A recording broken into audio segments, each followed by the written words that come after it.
नमस्कार मंडळी, स्वाद रेसिपीमध्ये तुमचं स्वागत आहे। हे आहे महाशिवरात्रीला खाल्ले जाणारे फळ कवट। तर आज आपण या कवटाची चटणी कशी बनवायची ते पाहणार आहोत। आपण कवट फोडून घेऊन त्यातील आतील गाभा काढून घेऊयात।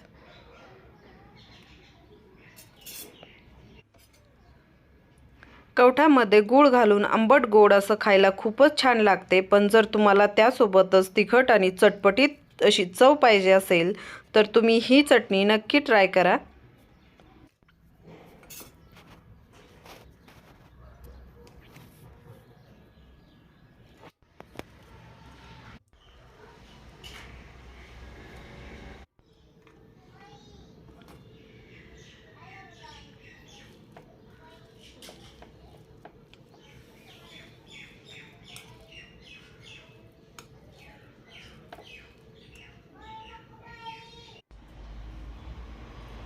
कवटामध्ये आपण 1 वाटी बारीक केलेला गूळ घातलेला आहे।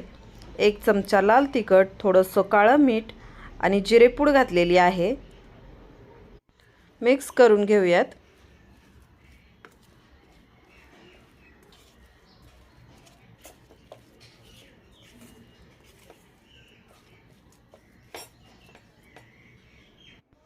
हे कवट आपण गॅसवर ठेवून 5 मिनिटं चांगलं शिजवून घेणार आहोत।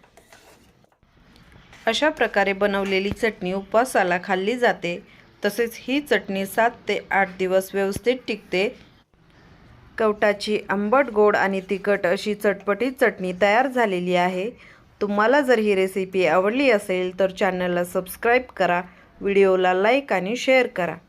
धन्यवाद।